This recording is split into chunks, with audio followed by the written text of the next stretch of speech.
So I apologize. Everything went out. There was no recording whatsoever. Literally, I'm going to say we are going to start from the top. I know it's weird. This is the first time this is going to happen. Otherwise, the recording is going to be absolutely terrible if we don't. Yeah. So, okay. Sandra, let's start all over again. Sandra does have a good point. We should have a backup for shit like this. Well, no, even then for the recording, it would. There's going to be a problem. So it's like, Okay. Hey, guess what, guys? Everybody, take two. That's literally it.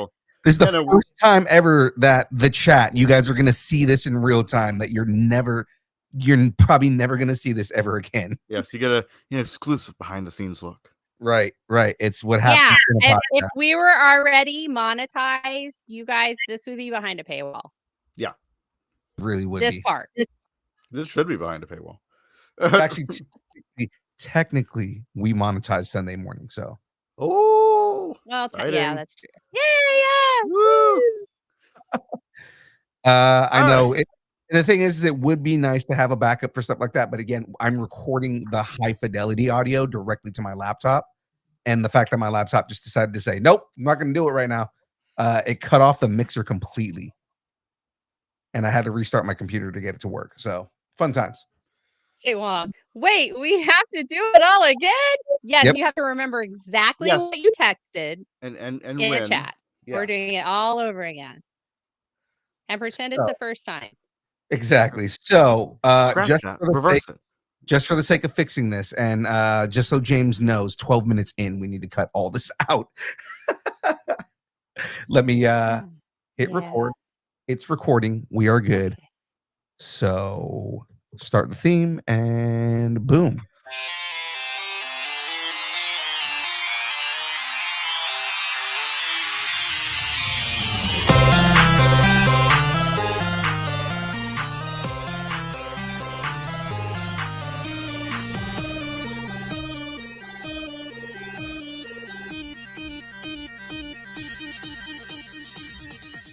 Distance nerding. Take two. What up, ladies and gentlemen? You're not supposed to tell them that. You're not supposed to say that. It's fine. They don't know. Only the people watching live know what happens. Well, then it's a joke out of whatever. It's okay. This is just your fault if you're not watching live. Listen to it later. Great. Love it when you listen to it. But if you're watching live, you miss stuff like this. And this is an inside joke just for the people who are watching right now. So, ladies and gentlemen, it's Taco Tuesday and it's International Taco Day. Oh, I was looking for this. No, damn it. We're not you know what that means? Issues. We are having human issues, though. That's human issues.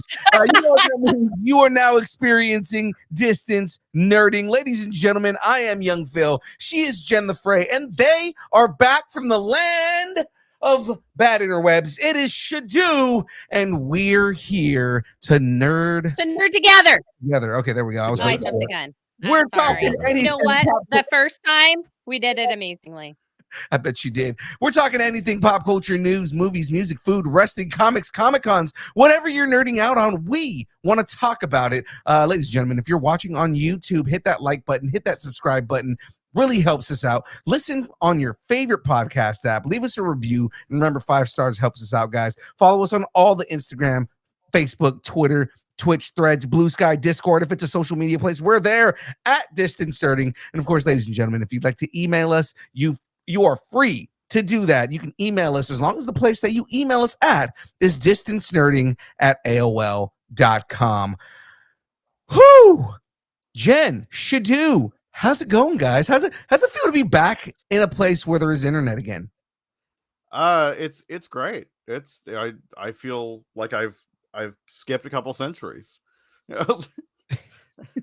Like it was bad. It's like I was in the 1700s. We had to churn our own butter, and there was carry buckets of water from the well, and we rode horses everywhere. And then now I'm in, I don't know, I think I'm in like 2100. I'm not sure.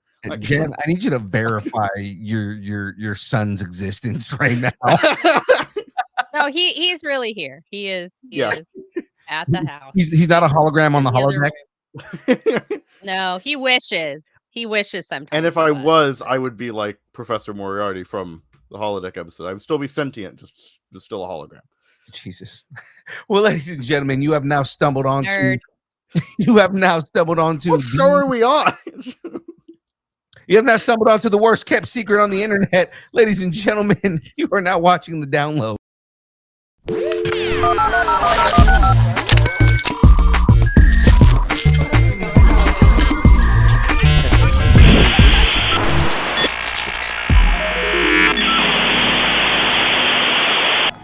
Yeah, we're doing a real bad job of keeping it. Yeah, just being something on the internet that's not, messed up. All right, anyways, ladies and gentlemen, this week on deck, this week on deck, we've got starting rumors. All Marvel, but it's multiversal and a mashup. The download. Trying out something new because insert evolution joke here. I forgot to write the thing for it, but the trend up. Talking about that all new that new hotness. hotness, because of course we have our finger on the internet's pulse. And of course, rounding out the end of the show, it's the Geek End update. It's yours. Geeking up. We may have a month to ponder, but the cons keep coming. They Of keep course, coming before we get relentlessly. Before we get into all of that, of course, but first, let me get a shout out. Well, ladies and gentlemen, welcome. And the show is brought to you by the good folks over at Dubby. That's right. Dubby is a brand of energy drinks created to help focus, concentration, reaction time with no jitters or crash. Dubby contains no maltodextrin, no sugars, no fillers, no artificial colors or dyes. Find out more about Dubby at www.dubby.gg. Use the code NERDING10, that is NERDING10, for 10% off your purchase. Ladies and gentlemen, it is delicious. There are all kinds of new flavors coming out all the time. Sorry, not a pickle flavor yet. I know you guys are waiting. We are petitioning them to. We're working on it. Yeah, we're working on it. You can't. Hashtag manifesting. Terrible. Hashtag manifesting. Terrible. But yes, ladies and gentlemen, head over to w.gg. Use that code NERDING10. Get 10% off your order. You will love it, and you will love yourself for doing it. So, boom. Woo. And of course, Boom. this is You know what else is boom? No, we're on. Are you kidding me? No, this is my shout out. You go away. No. Distance Nerding is part of the Geek Freaks Network. Whether you're deep in the lore or just discovering your latest binge, Geek Freaks is the network that speaks your language.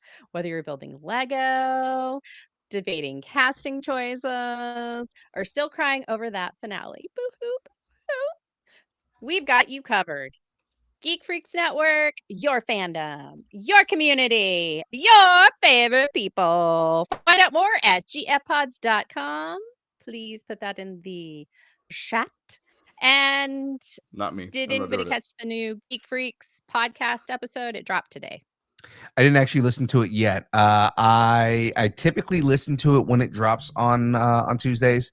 I was pretty deep in work today, so I didn't get a chance to listen to it, but I will listen to it tomorrow. I actually did get a chance to listen to it, and they were really like, we aren't going to talk about Game of Thrones House of the Dragon. I was going to call it Hot D. House of the Dragon or Night of the Seven Kingdoms, but they talked about it there. And after I listened to that, I was like, I don't think we have anything else to say. They really covered everything. So if you guys want any of that Hot D action, please check out the new Geek Freaks podcast episode. You can check it out on any of the audio platforms like Spotify, Apple Podcasts. They also have a YouTube channel, so you can also listen to it there as well. Yeah, and of course, if you want any more Hot D, we do have an OnlyFans. So that is the best kind of Hot D. He's just like, why? That's it. Why? Yeah, I'm good. We're done with this. All right, we're moving done on. with this part of it. Oh, that is absolutely delicious. Well, ladies and gentlemen, it is time to get into all of the MCU multiversal mashup rumors and all that kind of stuff. It's time to get banned in Belarus. Ladies and gentlemen, it's time to start some rumors.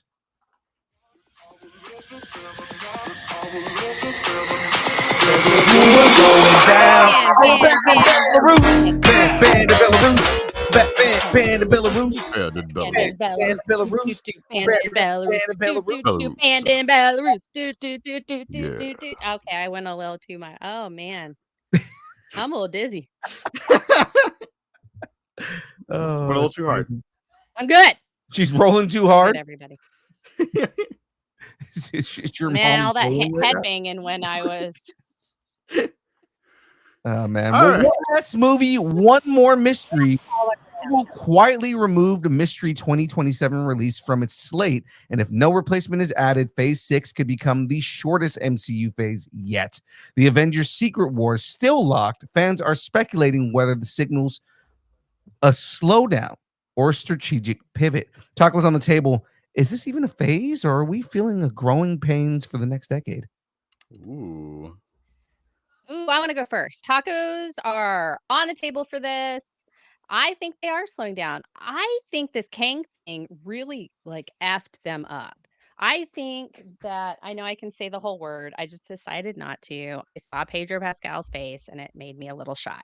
But I do think that they are slowing down, but I think it's because of the whole Kang thing. I think they were not expecting this at all. And so they decided that instead of trying to put a whole bunch of crap out, that they actually were going to slow down. And they got all that bad publicity because of they were basically treating the AV guys, not AV guys, the special effects guys, the like Oh. computer effects guys. Yeah. They were treating them like those monkeys that Lex had in Superman. Which I have now They're like, seen. "Work, So you monkey, can make work!" Superman jokes. Yeah, we can make Superman. We Yeah. watched Superman. It was great, right? Yeah. Great. Yeah, he Great loved fucking it. movie. Really good. But yeah, so that's why I think that's why this is really happening. I think that they had to pivot so hard, like they jackknifed the MCU, and now they're trying to get it unjackknifed, and it's just taking longer than it should. Yeah. And people, and like a lot of the stars are like, I don't want to come back now. It's been too long. I don't want to do this anymore. Yeah. I want to go home. I think part of it is also not like a fatigue thing, but more like I think they just don't have enough scripts in order to get things out, and they just don't have enough things prepared to move on to the next phase. So they're just kind of moving forward, and they're like, hey, we're already moving in with Doomsday. We have what we have, and we have whatever's going to tie into this, and that's it. Yeah, I could see that. So I'm do you think hearing maybe myself like they're just somewhere. taking doing I'm not hearing you, Okay. sweetie. I'm sorry. Good. I hear you. I'm not hearing you a We're good. second time. You can't hear me. Whatever. Never mind. But you know what I'm saying? Like I wonder if in this pivot that they're doing, like if they're using Doomsday and Secret Wars. I mean, we know they're gonna reboot. We're pretty Right. much know that they're gonna like collapse the multiverse and they're gonna reboot. And I think that's a good idea. Although I still am like, why did I spend all of this time with all of these amazing actors in these roles? And now you guys are just going to reboot everything. But that's we did this on another show. I'm not going to. Anyway, I'm trying to be very brief. And I'm really failing. But I really wonder if they just like taken a wash out of this and they're just going to pretend like this never happened, like we do with Batman and Robin. Right. Anyway, my tacos are on the table. My really messed up and kind of scattered tacos are on the table. But eventually they might come back together and coalesce into something coherent. Oh Jesus. Well, let's go ahead and move on here. Move over, God Emperor Doom. The mutants are taking over. Marvel's X-Men reboot is reportedly targeting two iconic villains, Mr. Sinister and Apocalypse. Sinister brings genetic obsession and clone experiments, while Apocalypse, an ancient mutant god, commands raw power and the Horsemen. Together, they could reshape the MCU's next saga with mind games and mutant mayhem. So, tacos on the table. Which villain should take the lead? Sinister's twisted science or Apocalypse's mutant supremacism? Well, Phil? usually in the comics, Apocalypse is always prefaced by Sinister in a lot of cases. They kind of get tied together a lot of times, and not so much because like they are tied together, but a lot of it is because Apocalypse uses Sinister as a kind of like a almost like a herald, right? Like where like he's the one that's kind of bringing in or like preparing people for the worst, and then let's like so he's like he's the mini boss, even though like they're kind of pretty equal as far as like how much of a threat they are, but Apocalypse tends to use him a lot, and so I think that I think they're leaning into that, leaning into, hey, we've got Sinister, and he's going to be a massive threat, but he's only a preface for Apocalypse that is going to be something like he is going to be something that causes the entire Marvel MCU to come together to fight him because he's that much of a threat. Yeah. Okay. You don't have to raise your hand. Just to expand. Well, no, I can just talk. Anyway. Just to expand on what you were saying, I want a situation with the X-Men side of the universe that kind of mirrors a little bit how we did the build up to Thanos. So we can have Sinister first, and he's connected to Apocalypse and all of that, and so we kind of can just start hinting at Apocalypse throughout all of this. And if we have another, season of Moon Knight at some point, we can hint at Apocalypse there, and so on and so forth. So, and we kind of just build up through villains, and then we can do multiple X-Men movies, and eventually we can get an Age of Apocalypse. So, yeah, I'd like if that was the case. I think it's a good format. I think it's good for Apocalypse to kind of be the mutant big bad. Yeah. Yeah. And I mean, I feel like go. Yeah. No, I agree with I agree with both of you. I think that Sinister will come before Apocalypse because he's kind of like one of his lieutenants. He's not a horseman, but he's like one of his lieutenants. Although that would be a really interesting twist. Yeah. If they made him a horseman, if they did some of those things as like Sinister's like one of the first horsemen, and then like you get get 4 villains, like have Sabretooth be a horseman, and then have like I'm trying to think. I can't think anymore, but there are 2 more I know, like big villain guys that you could get that aren't necessarily Apocalypse level, because I consider Apocalypse very similar to like a Thanos, right? Yeah, absolutely. I mean, and that's I think that's like I don't know if he's Galactus level, but I mean, Galactus eats planets. That's like that's up there. Yeah. Like up there. So that's why I think like I guess he's like I think he's Eternals like level, and Thanos technically is an Eternal. So yeah, that I mean not Eternal, but you know what I mean. Yeah, Eternal. Anyway, never mind. Anyway. But I agree with both of you. My tacos are firmly on the table. They have MCU on them. My big purple tacos are on the table. My big purple tacos. Is that like Barney? Yes, that he never saw. Hey kids, let's get food poisoning. Episode of Barney in my presence. I feel like Sinister as Barney would be like, I hate you, you hate me. Let's all create a genocide. Actually, I was thinking like, let's clone a family. Let's all create a sinister army. Let's all create a bunch of mutants. All right. But before all this, Doom arrives early, and Marvel wants you in a seat to see it. A new rumor suggests Marvel will drop the first Avengers Doomsday trailer in theaters ahead of Avatar: Fire and Ash on December 19th, 2025. That's a full year before the film's release. And insiders say the teaser may spotlight Robert Downey Jr.'s Dr. Doom. Shocker. With Marvel looking to reignite fan hype, this theatrical first strategy could be a major tone setter for the future of the MCU. So tacos on the table. Should Marvel make the Doomsday trailer a theater exclusive? or drop it online for like maximum buzz. I 100% see them dropping it in the theater first, as an exclusive, as a hype, because they're, they wanna hype up Disney properties. That's just in the end, all of this is about, hey, how can we get more people in the theater to make more money, right? And what better way to hype up Avatar? I mean, they did it with Star Wars in the 90s. Yeah. They put the Phantom Menace trailer in front of a movie no one wanted to see in order to hype up that movie's sales. Yeah. What's to say they're not going to do the same thing, making an exclusive trailer so that it forces people to go to the theaters? Right. Again, put it in front of a movie no one wants to see. I have a theory on it too, because I've been deep in the news, and James Cameron, like, there's a story we're going to talk about later about Fire and Ash, about Avatar Fire and Ash. And James Cameron has said, like, movies 4 and 5 aren't a sure thing.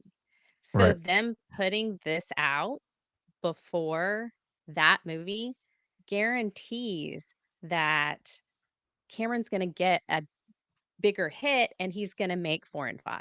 I guarantee you that's what it is. If this were a basketball thing, this would be like a side deal to circumvent the cap, which is going on with the Clippers. But that's not this story. Anyway, I'm just saying, this is a little dirty Disney. Dirty Disney. Hashtag dirty Disney. That's what this is. Yeah. Again, my tacos are on the table. Just to make it clear, mainly just because this is definitely a Disney hype move to get people to go watch. Again, it's something that Lucas has done. It's something they've done in the past. I see them doing it. Yeah. And I agree. My blue tacos with a little like metal mask on are on the table. Sometimes tacos can just be tacos. Yeah. Especially on International Taco Day. Should we start talking about like certain like all the tacos from around the world? Like, just be like, oh yeah, and then we've got we have Asia. It's on my also birria. Woo! You can't joke, you're very Mexican. Moving on. Vision's not just back. He's staying for dinner. Before season 1 even hits Disney Plus, insiders say Marvel is already considering a second season of Vision Quest. Scooper Daniel Richtman teased the possibility with a cryptic, "It could, yes."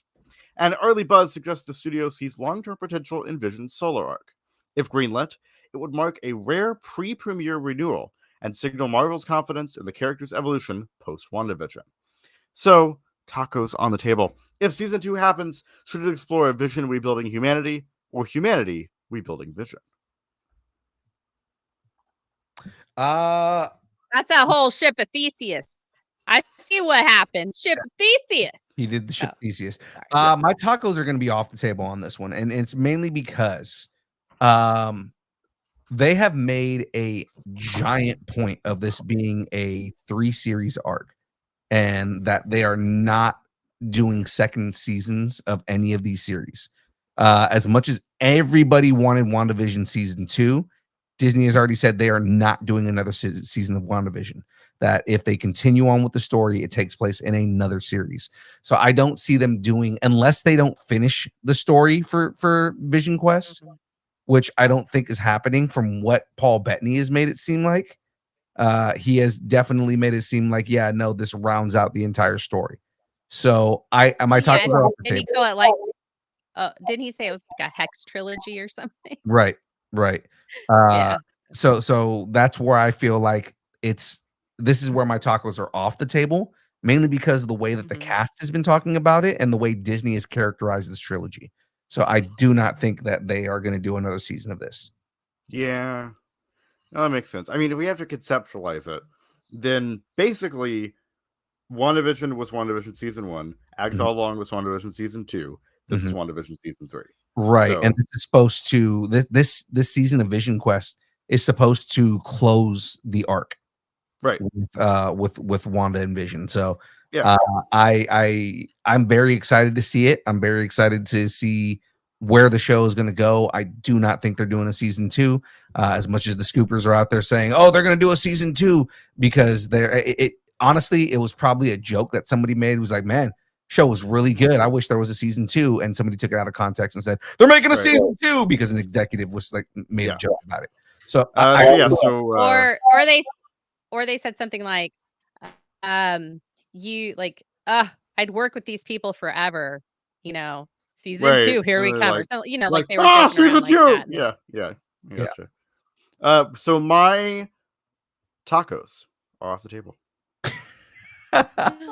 all the anticipation just That for was- regular tacos. That was very dramatic. It was. I love that. I wish James were here because it would have really made him mad. He would have set them off. He would have made so many jokes about this. It would have been so good. Let's keep it going, guys. So- Let's keep moving. Well, no, my tacos are Oh. I haven't said my tacos. Sorry. My tacos are off the table because I agree with what you guys are saying. Also, I would love to see a Wiccan and Speed. I want it to go to them and have them have a season of that. Then maybe we get a Champions or something. Okay, we're going a little too far here. So, No, also, it should be called The Adventures of Wiccan and Speed. Like, I mean, yeah. look, we can workshop the name. I just mean those are the characters that. Or Wiccans on Speed. Oh, no. That's an entirely different show. That's a very different show. A bunch of methed up witches. Fray has apparently, I don't know what's going on there. All right. Oh, we lost her. Okay, well, we're gonna all right, let's move on here. Elektra's timing is, as always, impeccable. After vanishing in the Defenders finale, Elektra is rumored to return in Daredevil Born Again. Her body was never found, and insiders say she may reappear in season 2 or 3, possibly recast or reimagined. With Matt Murdock now in a relationship with Heather Glenn, Elektra's return could spark emotional chaos and tactical tension as Daredevil gears up for war against the Kingpin. Tacos on the table. Is Elektra the spark Matt needs to take down Kingpin, or just another romantic complication? I gotta go first on this one because I have thoughts. Okay. I'm not a fan of this of Elektra coming back. I feel like Elektra had a really good arc in the original Daredevil. And then the Defenders thing. They did her arc, they brought her back. We got to, understand that she also did, like, she worked out with the same instructor that, Matt did and all that stuff. We got all that. So as far as the Elektra stuff, if you want to have her own like special presentation or something, go for it. But I think her relationship with Matt and Daredevil, I think that there's no more in their relationship that you could take out of it. I like seeing them together. Elektra became her own thing. She did her own thing. She's had her own comics. She has her own like rogues and like, so just let's move on. Let's let blossom. Let's let her blossom. And so my tacos are off the table for this. I don't think it's a good idea to bring Elektra back. I see my tacos are on the table for almost the same exact reasoning. Is more so that yes, we did she disappeared, but the thing is that Elektra is a character that is forever entwined with Daredevil, and it's kind of like, yeah, you can cut her out, but that's also cutting out a big part of Matt Murdock in general. Like, there's always been this kind of on again, off again connection with Elektra, and the thing is that you can write in so many story arcs with Elektra Natchios and just the relationship she has with everybody in that show, plus the interaction she would have with all the new characters that are going to show back up in this. I would also like to see the version of Elektra that was in Daredevil, multiversally meet Jennifer Garner and Of course. see that whole thing go down, right? So I mean, like, there's more of Elektra that I want to see, and the thing is, I want to see that baseline Elektra back within the confines of the MCU, to give her a little more context within now it being in the Marvel universe, and then seeing more out of her. Like, I do want to see more Elektra, like, back in this, in order to reestablish her in the MCU so she can get her own series. And I agree with Phil because money. Well, yeah, there's also that. So. Okay, wow, I've been outvoted. Well, no, we're all getting into And it. I But was look, money. okay. Let's just move on. Tacos. The moment has passed. The moment has passed. All right, Something. moving on. Elektra. Something. Something. Something. Now on to the Devil of Hell's Kitchen. Yeah. Oh, now he's lost. Before we do this, I just have to say that Charlie Cox is on my husband list. He is my English husband. That was intentional on my part. So just wanted to go ahead and say that. That was an intentional coming. I had to move my fan because I'm sweating. So, all right. And she's frozen. Go ahead and read, man. On to the Devil of Hell's Kitchen. A recent scoop claims Charlie Cox's Daredevil might suit up alongside Tom Holland's Spider-Man in Brand New Day. The rumor gained traction after Cox dropped out of SpaceCon due to a recent scheduling conflict, though conflicting reports suggest he may be filming This Is How It Goes instead. If Daredevil does appear, it would mark the first time Matt Murdock and Peter Parker team up in costume following their brief legal encounter in No Way Home. So tacos on the table. Should Daredevil be a full-on ally in Brand New Day, or just a cameo to keep the street-level vibes alive? I really wanted to say that. Sorry. I hope I did it justice. That's okay. All right. So my tacos are on the table because I actually said this like last week or a week or 2 weeks ago. I was like, Charlie Cox is showing up. Daredevil's going to be on this. Oh yeah. It's in and that Fray in the theater is going to scream at that. Yeah. Oh yeah. It's going to be as Husband Prime would say, it's going to be 3-breath screamer. 3-breath screamer. I give it a 3-breath screamer. Sounds like All right, a good time. My tacos are also on the table. Daredevil and Spider-Man. Yeah, we've had a quote unquote interaction between the two of them, but I want to actually see them fight. Not necessarily each other, but actually no. Them fighting each other would be fucking sick. That would. What? Like so in Brand New Day, Spider-Man Daredevil. Where Spider-Man and Daredevil fight each other, and then they're like, "Why are we fighting?" I don't know. I must have disassociated. Okay. I don't know what I did. Are you okay? Yeah, he's just like, "Why are we fighting?" I don't know. You threw a punch at me. It's not water. He hit me first. Be literally it. It's like he hit me first. Yeah, my tacos are on the table just mainly because I want to see the two of them together and then have the two of them go up against Punisher and almost have like misunderstanding amongst vigilantes. You know what I mean? Like I would love to see that. Yeah. I think it would be funny if the reason that Spider-Man doesn't go all off on Punisher is because Matt gets in the middle and he's like, dude, let me just explain this to you. And really says, he was my client too. Remember this whole thing? And, and he actually remembers who Peter is. Wouldn't that be weird? Like that would be if funny. we found out that he actually knew who Peter was because he didn't know Peter as a hero. And so because he was his lawyer or something, I don't know, lawyer loophole or something. I don't know. Anyway, there's gonna be a callback joke, and it's gonna be like when Peter figures out that Charlie Cox or that Matt Murdock is Daredevil, he's gonna be like, wait, really? I'm a really good lawyer. I'm a really good lawyer. Yeah. That'll be amazing. All right, let's move on. So great. So my really good lawyer tacos are on the table. There you go. Wait, good callback. Thank you. Long memory. All right. Yelena is tangled in everyone's webs. Oh.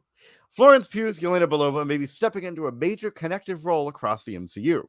Rumors suggest she'll appear in both Avengers Doomsday and Spider-Man Brand New Day, possibly as a tactical lead or a covert operative. With Natasha gone, Yelena could become the bridge between new street-level heroes and global threats. Think spycraft meets superpowers.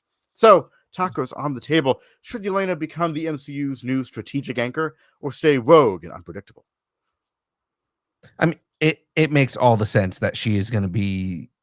She's already become the new Black Widow. So I mean, you know, I see her continuing that role, and essentially picking up where Natasha left off. You know, she's going to be that kind of like tactical background, that person who outthinks everybody.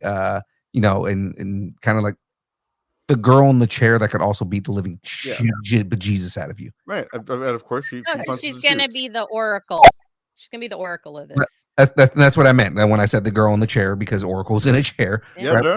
Girl in the chair, but also she can still beat the living bejesus out of you. Again, she can punch and shoot. You know what? Now I want Florence Pugh to play Supergirl, Batgirl in the new DCU, because if we have a grown-up Nightwing, then we probably have a grown-up Barbara Gordon. Yeah. And so she would be perfect for that. She actually would be a good Barbara Gordon. And it would. And she looks good as a redhead.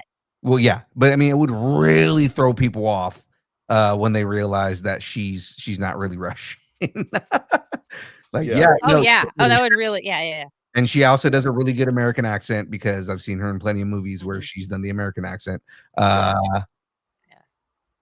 Anyway, that was off topic, but still relevant. And my tacos are on the table for this. I definitely want to see more Yelena after the Thunderbolts. I loved her in Black Widow and in Hawkeye, but like I adore her now. I fucking adore her. She is like exactly what a female superhero should be. Mhm. Like she's got that depth. She gets burned out. It's like she's as human could be, but she still goes and gets the job done. Mhm. And she doesn't ask for anyone to ever say thank you. Yeah. Like I said, Scarlett Johansson ran so that Yelena, Scarlett Johansson ran so that Yelena Belova could walk. So I mean, like, you know, and she's killing it. Her character, and they're so different from each other, although they are similar. Phil. I know the saying got fucked up. I don't care.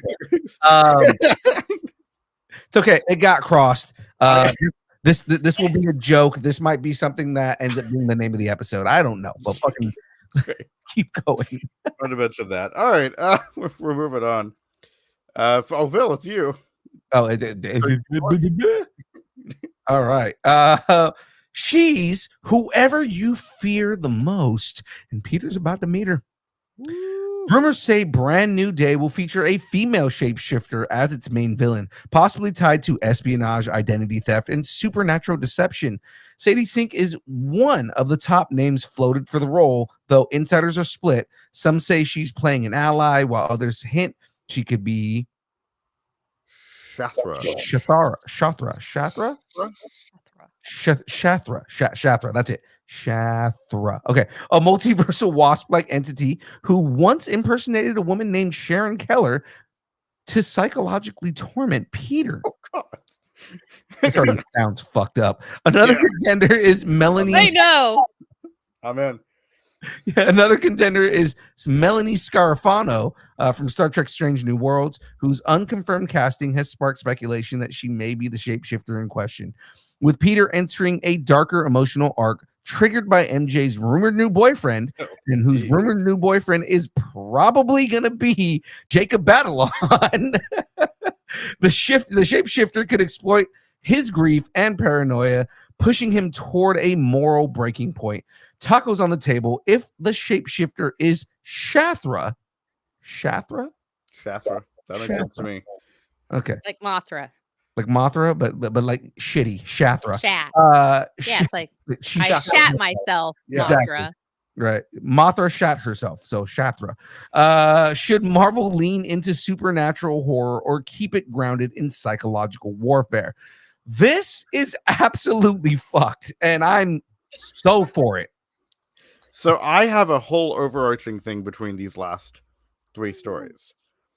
I believe that if all of these rumors are true, that this will be to Spider-Man what Civil War was to Captain America.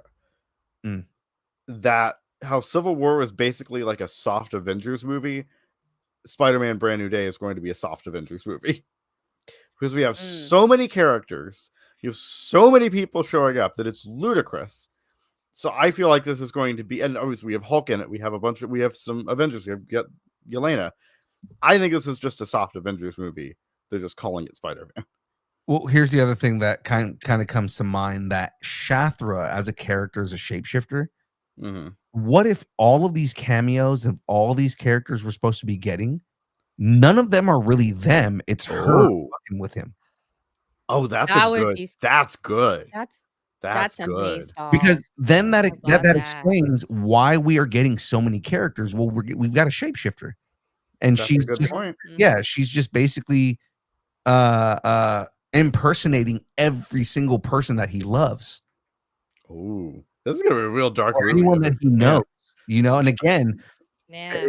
considering who she is and what she's done in the comics, it makes sense for, and I love the obscure pool if this is the villain that we're getting, right?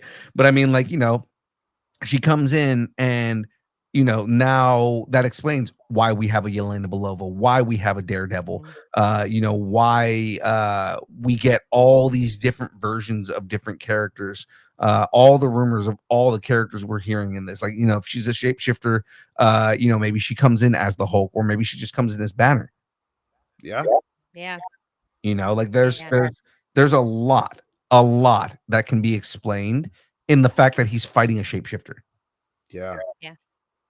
You know, my theory, that's not really a theory, but my take on this is Mhm. that Sony is just throwing everything at this because they saw what how Superman did, and they're like, no, we need more characters.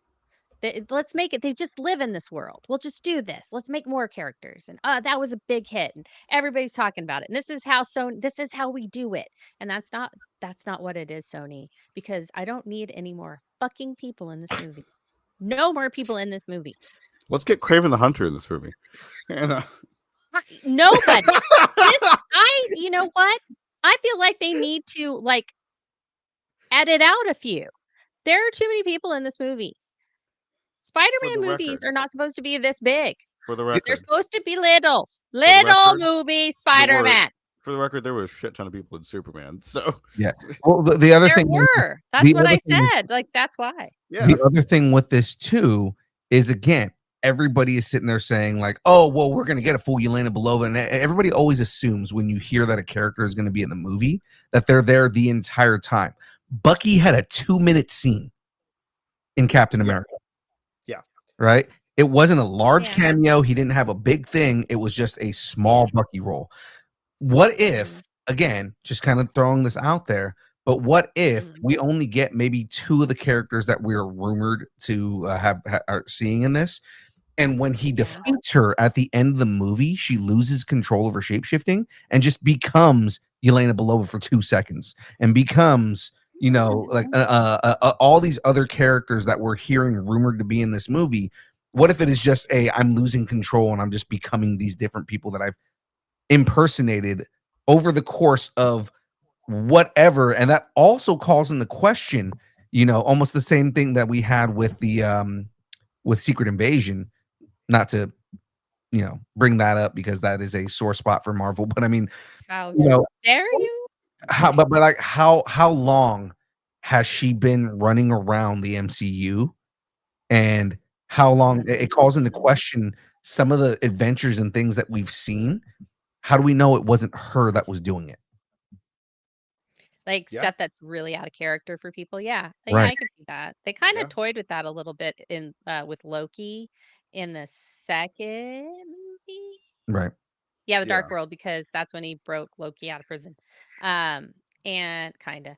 But yeah, they kind of toyed with that because Loki could look like other people, and he did Captain America and and he Yeah. pretended to be Jane, So it was like, yeah, I Yeah. get it.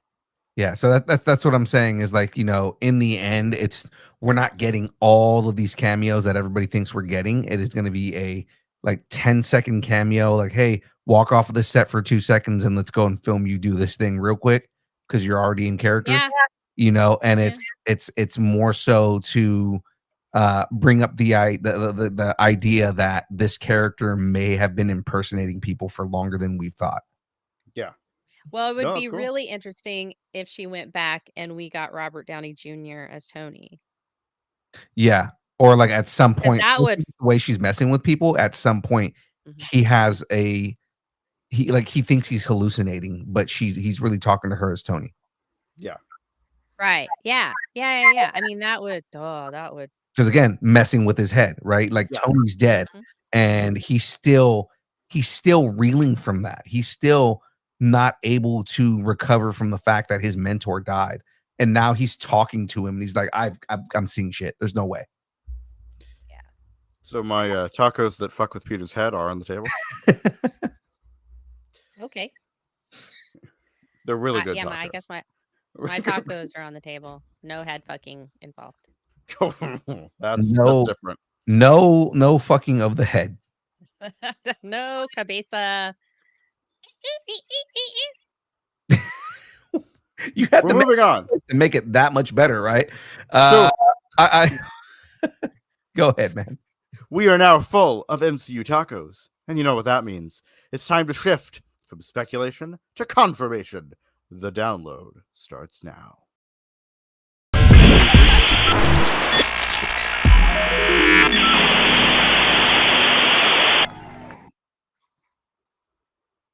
All right, somebody needs to take James's role here. Oh, is that what we're doing here? For more news, trailers, reactions, check out the Distance Nerdington post. Let us know what you're nerding out on. That's right. Well, should do. Let's go ahead and let's start us off, buddy. All right.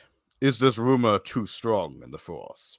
Rumors are swirling that Star Wars Starfighter will feature a big cameo, and fans are split between two galaxy-shaking contenders, Daisy Ridley's Rey and Cameron Monaghan's Cal Kestis.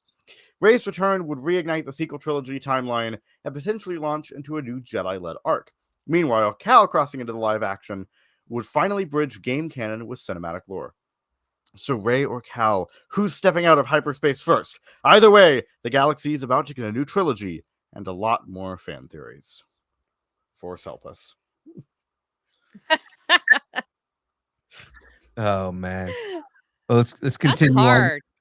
No, I mean it's cool and whatnot. I kind of want both, and this would be a fun thing to finally get both of them in here. I mean, everybody's been saying forever that we want to see Cameron Monaghan on screen. I mean, they modeled the character after him, so we all figure it's going to happen. We're going to see him at some point. Also, because of the timeline where it takes place, I wouldn't mind seeing Rey. At the same time, I don't want to see exploits of Rey. I'd rather see her as a pilot than as a Jedi. Because I do want it to focus on, again, I kind of want to see these non-force, almost political actions that some of these rebels are taking. I want none of them, but I think we should get Poe. Okay, I would be okay with Poe Dameron showing up as well. Yeah. I don't want any force sensitive people if we can help it in this one. Yeah. Well, there are already, but okay. I'm saying in Starfighter. Are there already? Oh yeah, there are. No, he's supposed to be force sensitive. Shit. No, okay. now I want they're any saying more the force nephew. sensitive people. How about that?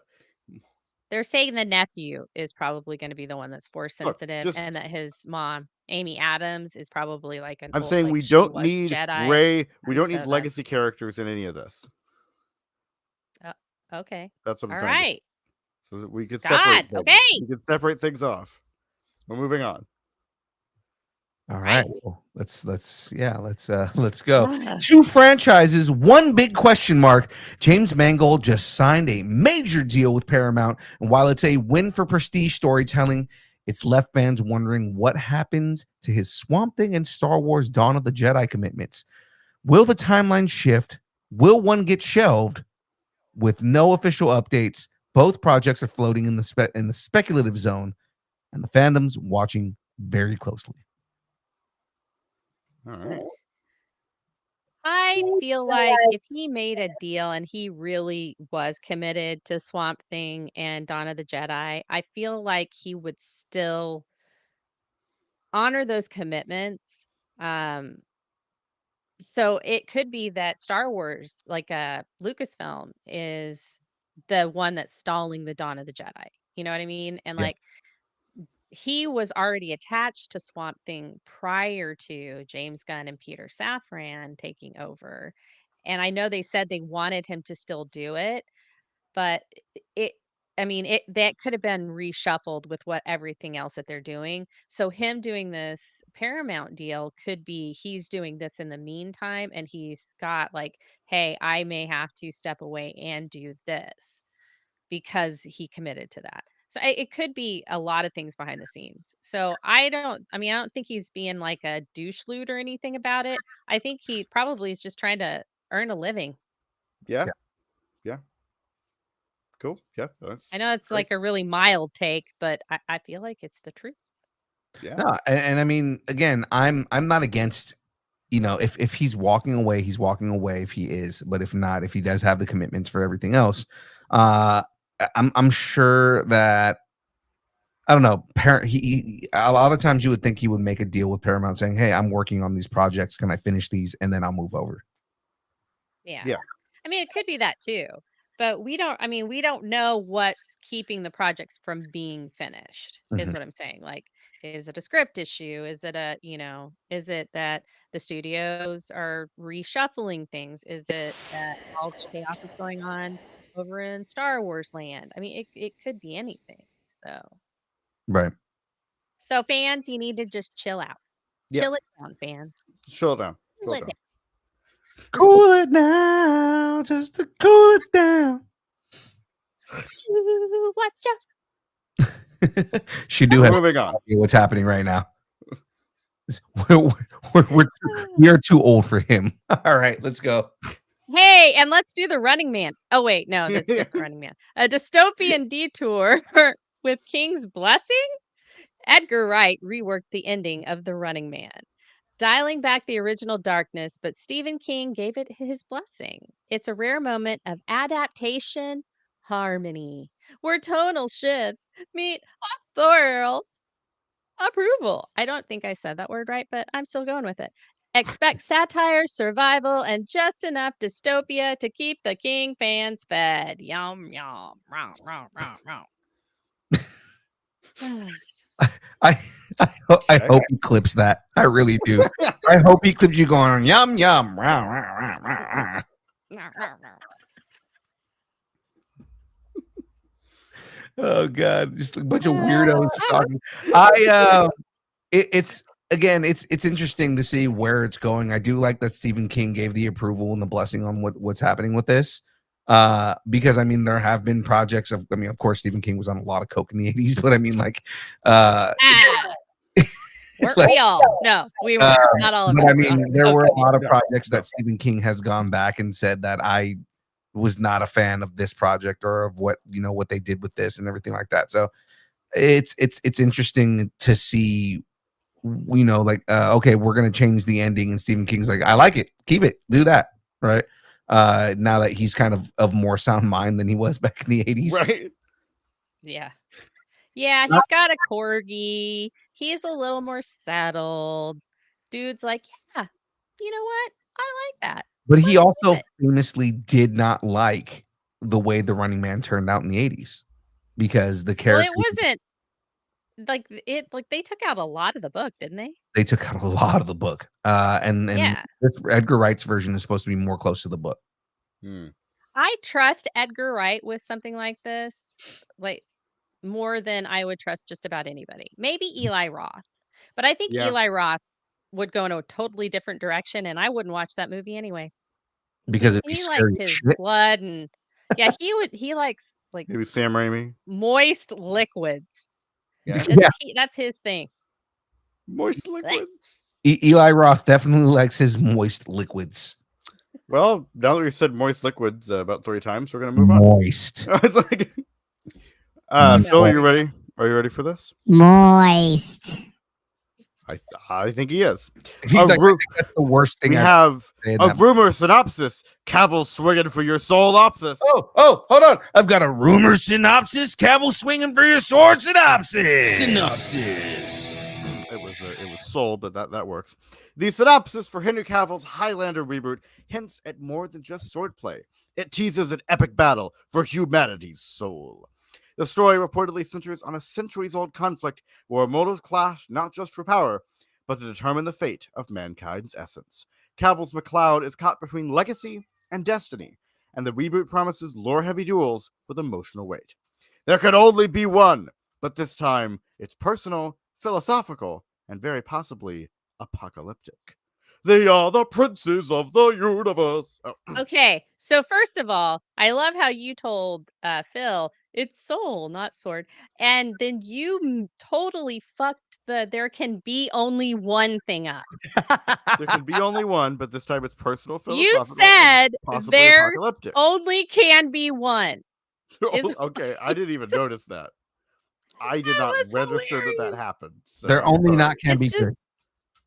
Yeah, it's just I love it. They're It's like my not favorite only thing. can be not one not. Hey guys, it's one. You know, Anyway, any thoughts? Or excited about this Highlander thing. I really am. I'm I am excited too. about it. I am too. I- I love the Highlander. I love the series. Again, I famously make a lot of jokes about like miscastings within that universe.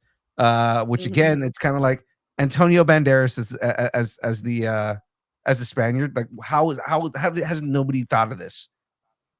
like I it's fine. But I think they purposefully got an Englishman or an English type. You know what I mean? Like somebody who Someone speaks from the proper Isles. English. Australian. He's Australian. Yeah, Someone right. from one But of the he, Isles. like, like he was from. It doesn't Sure. matter. We're getting Yeah. stuck in semantics. He did play You know a what I'm Spaniard. saying? He's British Oh my adjacent. God. You Okay. may speak. Really? Thank you. Thank you for letting me speak, the woman. Thanks for letting the woman speak. I saw Oh, that coming. I got a. I saw that coming. I got both of them. No. As soon as he said it, I was like, "Oh, I'm backing off." I already know. Like, did you just tell a feminist you can speak? Woo! You're about to die, bro. And I'm his mom. On top of that, On top of that, I'm his mother. So it's No, like, I really, I kid? wasn't giving you permission. I'm digging myself into a further hole here. Yes, wasn't you giving are. you- Just like, why don't you just mute go. yourself for just a Let it minute? go. Just let it Mute. go. Just let it go. Just let it Yeah. go. Oh! It's not a, There we go. We have just synopsized SHDU fucking murdering himself in front of his mother. Oh, that's That was, so that funny. was Hari Kari at its finest right there. And the thing is that what I was going to say wasn't even that important. I don't even remember what it is now. So. SHDU, you can come back. God damn it! Oh, that's good. That's good. Oh my god. I think it's shaping. I just want to say I think it's shaping up. I think Highlander's shaping up. Let's move on. Let's move along. I do got the this name of the How about episode, I by do the this way. I'm calling it When a SHDU Bans Himself. when a SHDU leaves the chat. Okay, so Self-banned. Iron- Self-bans. self-ban. I'll see myself out. Irons is here to chew scenery and rewrite immortality. Oh yeah. Do you have a picture? There we go. Hey, look at him. All right. Jeremy Irons has joined the Highlander reboot, and his character reportedly ties directly to the franchise's core mythology. Whether he's a mentor, a villain, or an ancient rival, Irons brings gravitas and probably a monologue that could melt steel. With Cavill already wielding the sword, Irons might be the one shaping the lore behind the blade. Thoughts good. on who good old Jeremy could be? What we do know is he's not going to be singing. So Oh, Yeah, that's true. that's unfortunate. I, That's I, like I don't I don't know which character he would be playing because there's a lot of characters that it could be. It would be nice for us to get like a future lore character, someone that's for either a character that we'll see down the line, kind of like setting up like a rivalry with like him being somebody else. Like, God, who did he fight in the third movie? The box office, really.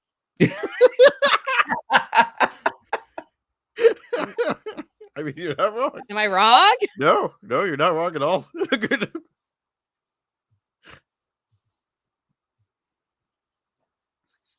Yeah. The villain he fights, Kane. Oh, Kane. I do remember Kane. Yeah. So what if Jeremy Irons, with all of the gravitas that he has, comes in as Kane, the sorcerer Kane?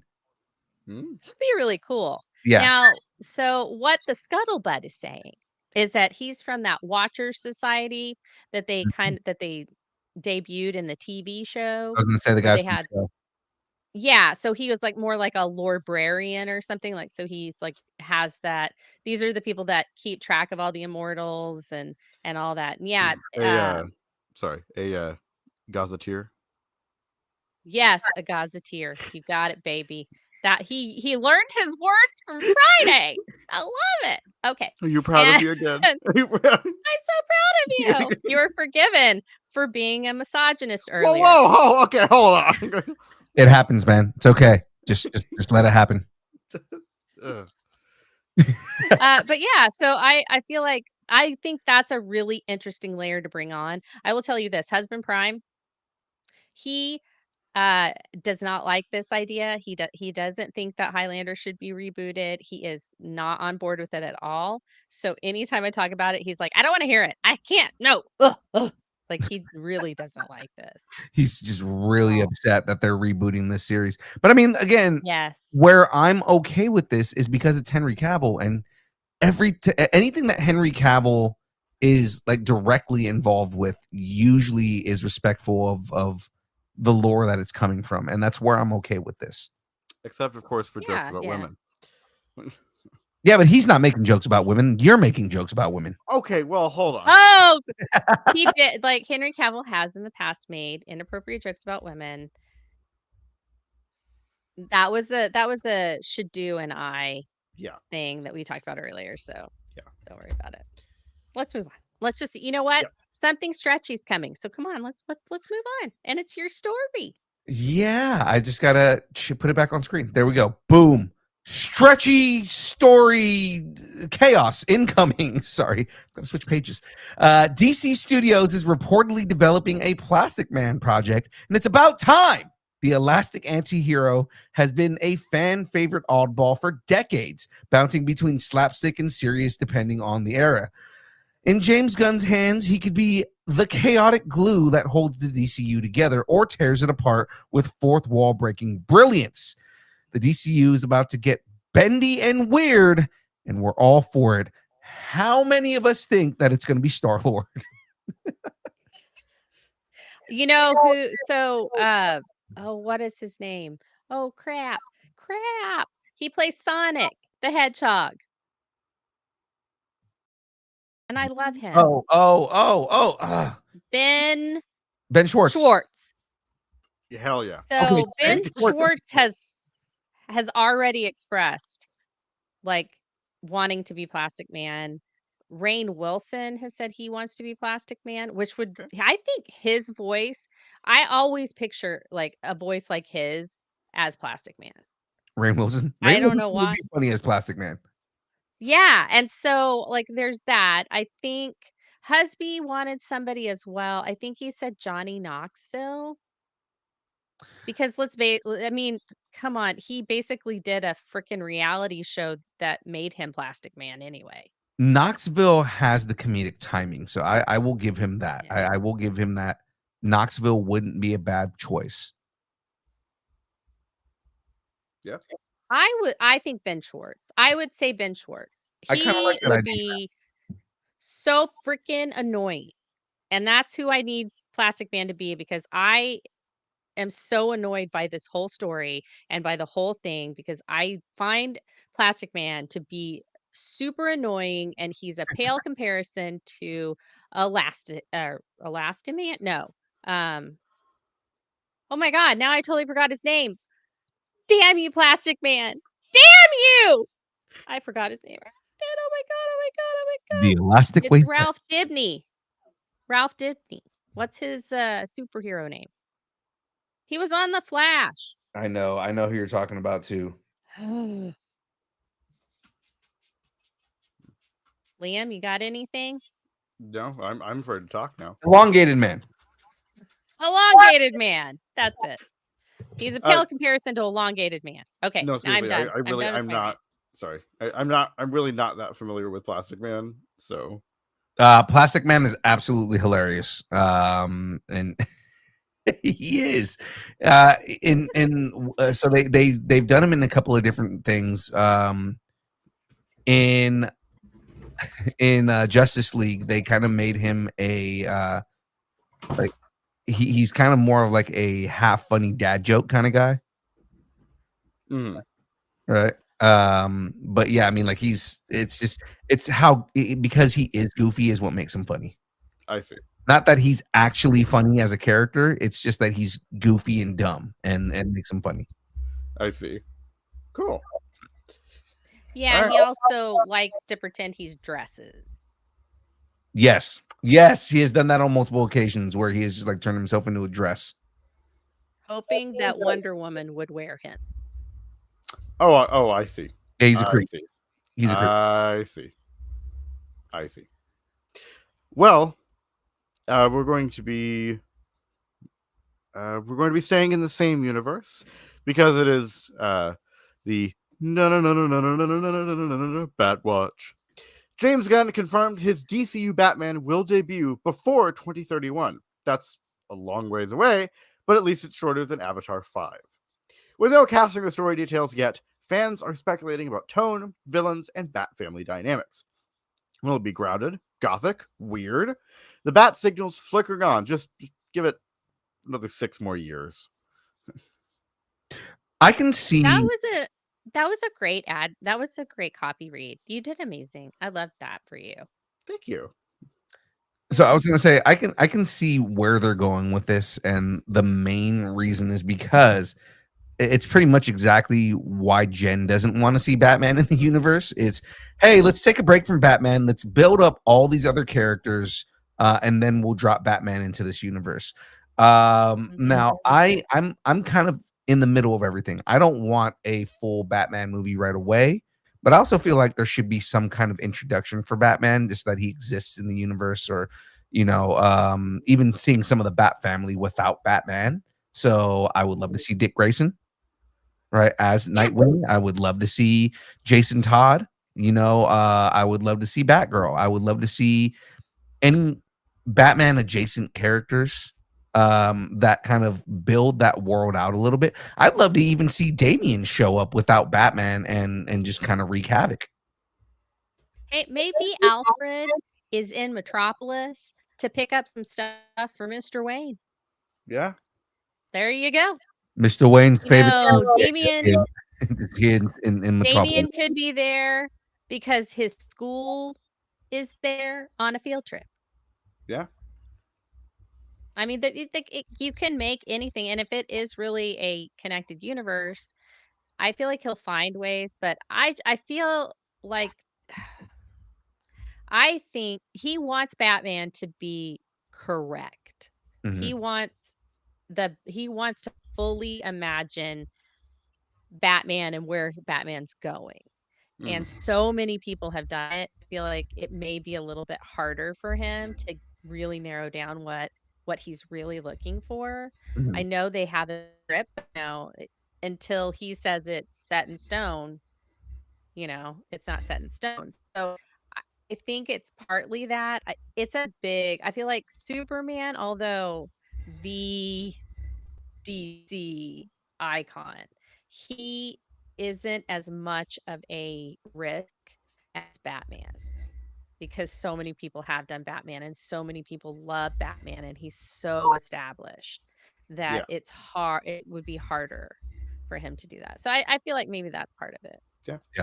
I we- also like to see Bruce Wayne show up and not Batman, but like just Bruce Wayne doing like a meeting with Lex Luthor for Luthor Corp, or something like that. Or like, Or Clark does an interview for the paper. Yeah, Clark interviewing, hey, Mr. Wayne, thank you for coming for this interview.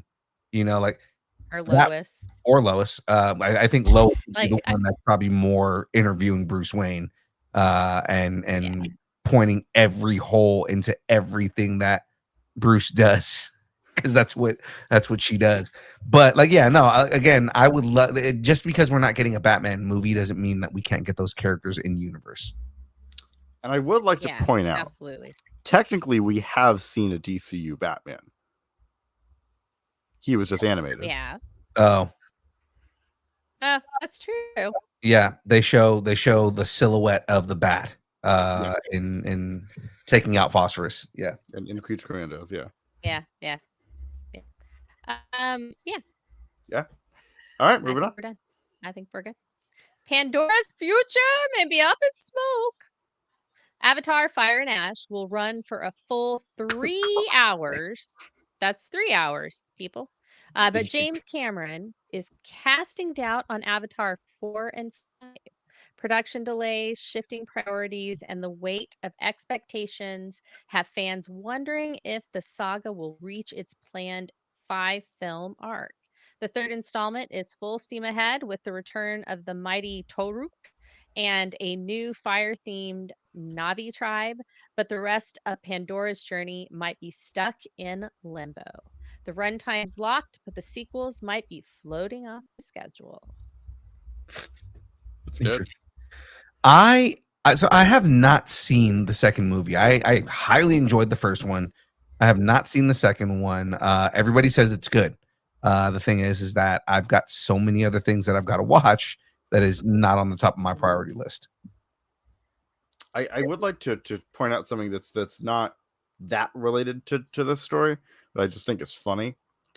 It is funny. We have 2 Avatar things, and both of them seem to be going through the 4 classical elements.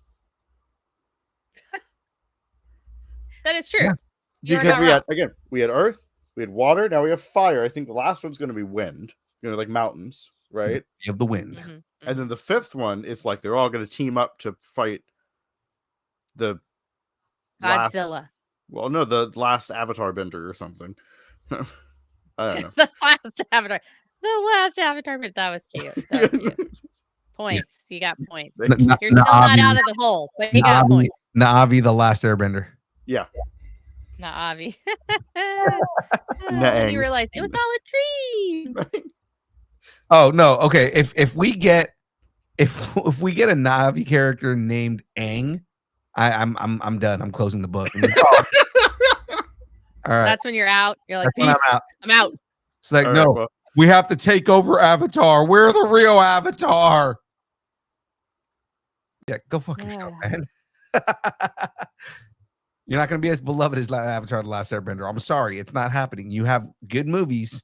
You made a great movie, great run. People aren't walking around as giant blue cats. People are walking around as Aang, Katara. I think what SHDU is really saying is that James Gunn is an anime hack. James Cameron, you mean? James Cameron. Did I say James Gunn? Yeah, you did. He's just on the brain. Yeah. I don't know. He's probably thinking about me. You know what? That's true. That might be exactly what it is he's thinking about you. Exactly. He's already got it ready, and he's like ready to tag you in another tag here. Anyways, which please do. Castle Arc, Calendar Pain. The Infinity Castle arc won't hit streaming until 2026, leaving fans in a holding pattern of hype and heartbreak. With animation quality reportedly sky high and the arc promising some of the series' most emotional and explosive battles, the wait might be worth it, but the cliffhangers are already cutting deep. One more year of breathing techniques and emotional damage. Emotional damage! Yeah, I have no idea what any of this is, so cool. You are fucking missing out because this show is absolutely amazing. I haven't seen the movie yet. The whole thing with breathing techniques is they basically breathe a certain way and like concentrate, and they can activate kind of like latent powers within themselves. That's cool. And yeah, so like, you know, the main character, he pretty much is like learning every technique when like it's supposed to also be like within you have one kind of like elemental arc that you can learn. So like, you know, if you tap into lightning, you pretty much can only pick up on lightning, or if you tap into fire, you can pretty much only pick up on fire, right? And he the main character, he basically can tap into everything. And it's like that's where like everybody knows he's special, but they don't know why. Hi, Frey. Welcome I back. missed the whole thing. Yeah, so I was just basically explaining to SHDU why Demon Slayer is so dope, and he needs to check it out. Okay, He's I've frozen nosy, again. but you know. Oh, hey, yep. Oh, okay. Well, let's go ahead and move on since I'm pretty much the only one that cares about this. So, Well, I mean, I am a little upset that I'm gonna have to wait a year until this comes out again, but yeah, let's go ahead and move on to the next story here. all right. Oh, that was this Jen's. I think so. Okay, so Or I'm no, gonna there's take a this post on one. it. That's kind of Yeah. gonna take this one. Tommy's not done yet. 'Cause have you watched Peaky Blinders? No. Oh, I'm definitely reading this thing. Tommy's not done yet. Netflix. Oh, hold on. I can't do this without doing it right. Hold on. Netflix has confirmed a Peaky Blinders sequel series with a multi-season order continuing Tommy Shelby's legacy beyond the original run. The movie is still in development, but this new series suggests that the Shelby saga is expanding in multiple directions. If the new chapters carry the same grit, style, and slow burn menace, we're in for another round of razor sharp drama. Tommy's legacy is now a saga. So since you have not seen Peaky Blinders, I get to go and nerd out about something else that you haven't watched. So Peaky Blinders is awesome, guys. If you have not checked out Peaky Blinders yet, I suggest you go and watch that. Obviously not right now, but go and watch Peaky Blinders. It is a great show. The only way that I can describe what Peaky Blinders is, or the only way I can describe it, think Sons of Anarchy, but in post-World War I England.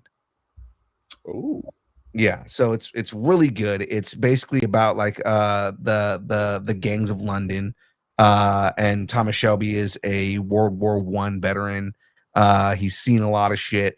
The reason they're called the Peaky Blinders, because you know, British gangs and their fucking weird names, Right. but they keep razor blades under their hats.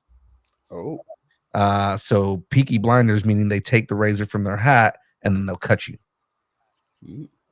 All right. They will blindside cut you. But yeah, it's a really good show. This show is the reason that I want Cillian Murphy to be Dr. Doom. Okay. If All right. if you go and watch this show and see the performance that he gives on this show, he's very much that extremely handsome guy that has a lot of pent up trauma behind him and will kill anybody who gets in his way, but like he doesn't seem like that kind of guy. right? Yeah. You know, Thomas. I loved the first season, and Yeah. I'd meant to continue watching it, but then we didn't have Netflix anymore, so I didn't get a chance to catch up.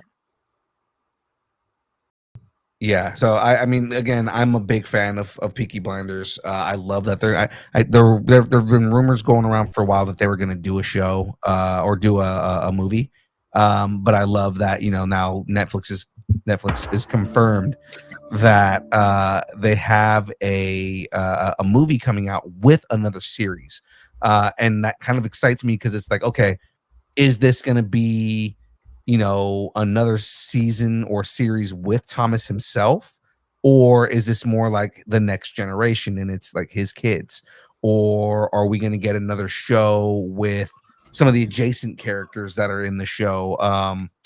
Oh, what's his name? I'm sorry, I'm blanking on the actor's name right now. Tom Hardy? Hardy. Robert? Oh, Tom Hardy. Tom Hardy comes in season 3 as a Italian Jewish kind of like mobster, and such a badass. Like, because again, he's a big dude, and he had just finished doing Batman, right? So he's still like in that big dude mode, and he's just like beating the shit out of people with his bare hands. He was so badass, and he's a mob boss at that. So. It's a really good show. If you guys have not checked out Peaky Blinders, I highly recommend it. Very cool. Awesome. Thank you. All right, Frey. Hunnam? Charlie Hunnam. Goes full monster. Yeah, that's just me. Monster, the Ed Gein story, premiered October 3rd, 2025, and all 8 episodes are now streaming on Netflix. Charlie Hunnam went deep for his role of Ed Gein, reportedly tracking down a long-lost interview tape to get inside the killer's mind as he immersed himself. Hunnam, I can't believe I picked this for me to read, began to see Gein through a series of affectations: soft speech, emotional repression, deferential posture, all shaped by a compulsive need to please his mother. That lens gave his performance a tragic, eerie undertone, leaning into psychological horror more than gore. Are we romanticizing serial killers too much, or are we just willing to look into the darkness of society, do you think? So it's funny. Jackie started watching this last night, right? We know about Ed Gein, just mainly because some of the shows that we watch, they've referenced Ed Gein in the past and everything like that. Jackie is also a big fan of Charlie Hunnam because Sons of Anarchy was one of her favorite shows. He plays Jax Teller. And for me, it was almost weird at first to see him without his signature goatee, right? Seeing him like all barefaced the way he is, but his performance is eerie, off-putting, and scary, but in a good way, because he is 100% playing that character. He is in that role, and you can see it. Like there's a darkness behind him, and it is so well done. The thing is that the way he's playing the character isn't like a intentionally dark person or like an intentionally evil person. He is Ed Gein was kind of the village idiot, and he was kind of he essentially he was autistic before autism came out. So he had a lot of like weird tendencies, but he also had this obsession with the macabre. Right, and he did kill 2 people. Yeah. But he was also a grave robber, and he also played with dead bodies, which made him like really weird, right? Yeah, that's So this is why we need good mental health care. Yeah. But yeah, I know the story. I'm like huge into the true crime. And and his story is really interesting. It's really unique. And he was active before they even knew what a serial killer was, really. So it was interesting. So I do want to see it as well. So if we Yeah. do get Netflix back, I'm definitely going to binge that. Yeah, like the way they're portraying it is more compulsory than it is anything. But he's also it's he's just a really weird guy. But again, the way Charlie is playing it is more naivete and just kind of at the level of horror is more of like a psychological thing, like kind of how the story says right here. Like it's not like intentionally evil, but it is evil. That's cool. No, that's interesting. Yeah. So very cool. All right. I'm going to take my headphones off for the next one here. Oh, I'm so excited. I have not seen this. So why are you fucking pussyfooting on this? I was watching Superman. So. Yeah, I was watching Superman so he could watch it. Yeah, and you should have fucking taken the 45 minutes off to go fucking watch it. I've seen the first parts here. I don't remember exactly where I am. He hasn't. Yeah, it was like he hasn't been here for a few weeks, so he's got like three. I've got like 3 or 4 episodes to. Okay, so silence us. You will at least be able to know. You'll know when we go because we'll switch the picture on the screen. So. Yeah. Okay. Oh, guys, you have no idea how excited I am to talk about this. So before we jump into it, we are jumping into a new segment, ladies and gentlemen.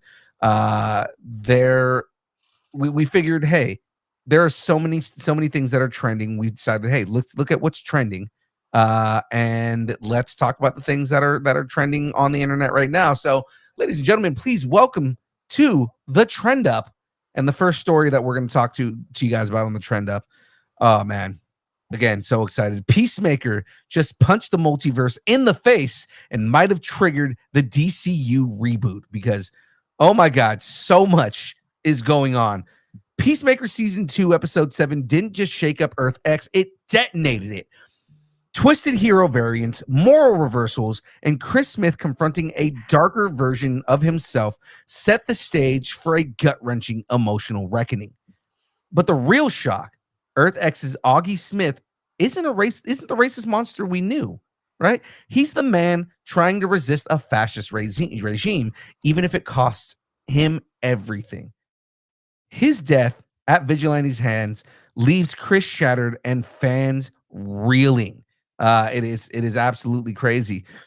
Then comes the episode 8 trailer. Keith, Chris's brother from Earth X, is crossing into the main DC universe to avenge their family. Argus is playing its own game, and the team begins to question whether their handlers can be trusted. There's also a hint of a surprise Superman figure and a LexCorp engineer named Sidney Happerson setting up ripple effects across the DCU, including future ties to Supergirl and Man of Tomorrow.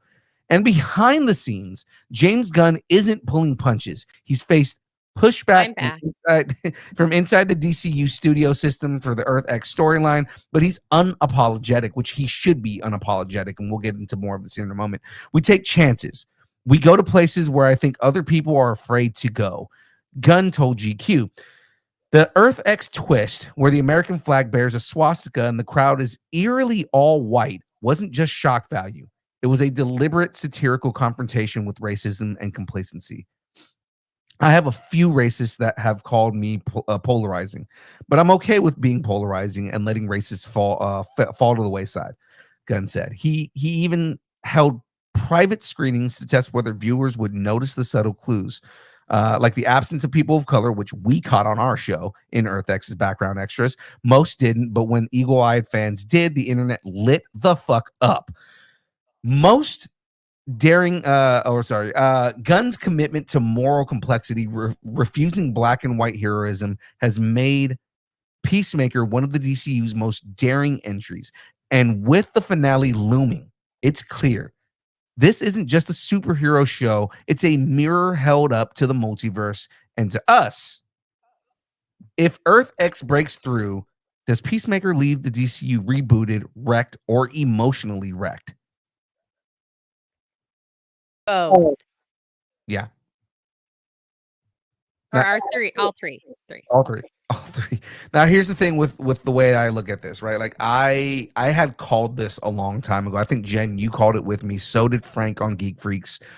James also noticed. We all kind of noticed. Like, did you guys notice that there's only white people in the background? Like, have you not seen a person of color in this universe? And we every time he went in there, we kind of like looked at it like every time. Like, I don't see a person of color. I don't see any people of color. It's always white people.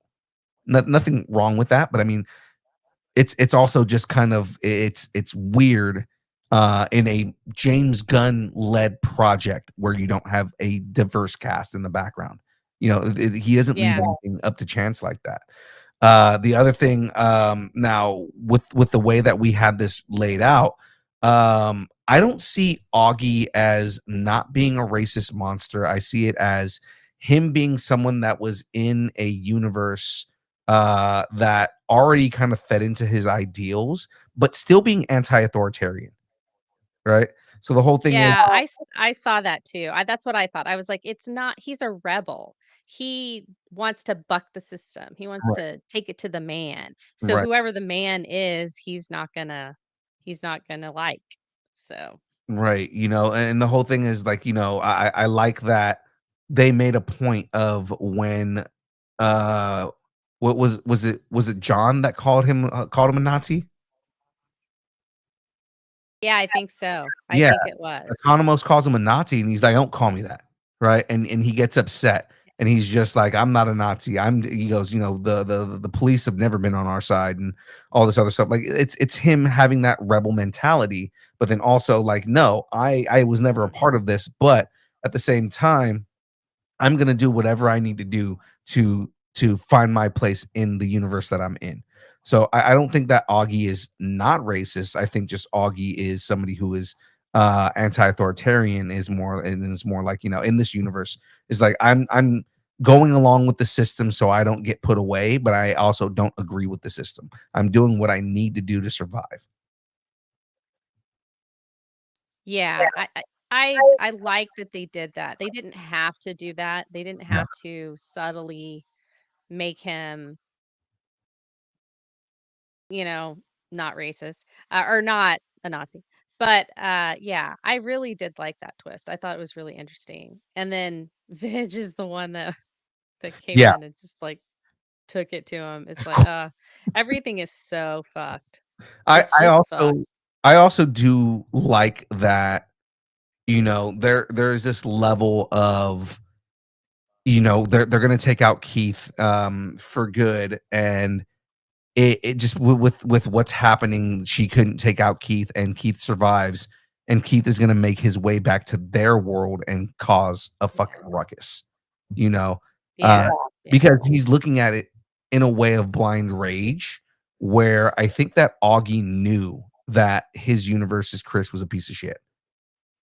Hmm. Yeah. Yeah. So, okay. Well, let's move on. We've talked Okay. about this for a bit. So, Okay. So SHDU can make his way back in here. yes. Turn your mic Oh on. yeah, I'm back. There you go. Right. Okay. So yes, we did go through Peacemaker. We're not going to spoil anything for you, but just know, man, catch up. It is profoundly amazing. I can't Yeah. wait to be able to talk to you about it, because once Cool. you're gonna have questions. When you do have questions, I'm sure you're gonna go to your mom first, but I'll be open. So. Yeah. Well, I do. She is my comic book liaison. So Yeah. I'll probably be watching it with him, to be honest with you. yeah. But okay, so Wendy's Lost Boys don't scream, they sink. And the Hive is listening. Alien Earth didn't just bend the survival horror formula, it snapped it in half and built something new from the wreckage. Wendy, played by Sydney Chandler, has emerged as one of the most powerful figures in the entire Alien franchise. By the end of season one, she's not just surviving, she's rewriting the rules. Her abilities now include direct communication with xenomorphs, instant override of synthetic units, and an uncanny ability to interface with technology like she's hardwired into it. Compared to Ripley, the engineers, or even the aliens themselves, Wendy's powers are borderline narrative breaking. And that's the tension heading into season 2? How do you maintain suspense when your lead can outthink, outmaneuver, and out-tech the perfect organism? Critics are already asking whether the show can preserve the franchise's core identity. Alien works whether Alien works because it traps humans in impossible situations where survival depends on grit, luck, and fallibility.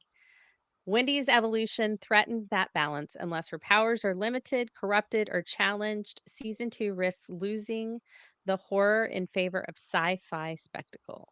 Has Wendy become too powerful through the Alien franchise, or is this the bold reinvention it's been waiting for? So, in all reality, I think that with Wendy being as powerful as she is, there's going to be something that limits her in season 2.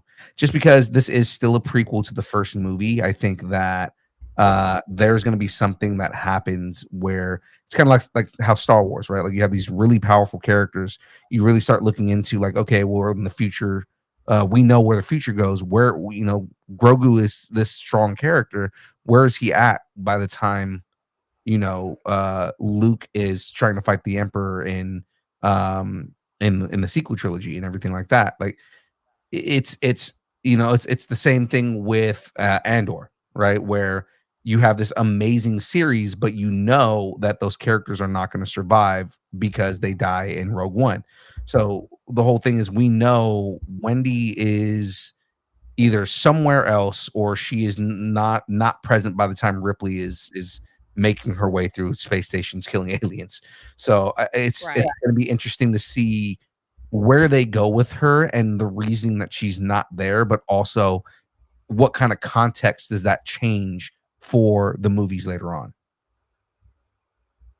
Yeah. Yeah, I really want to watch this now. Like, I want to watch the series now, so I'm gonna go back and watch it. I'm doing it. It's a great Gonna show. happen.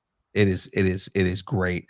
A lot of horror aspect, but then there's a lot of cyberpunk that's involved in it. So I love the cyberpunk aspect because it really does link it to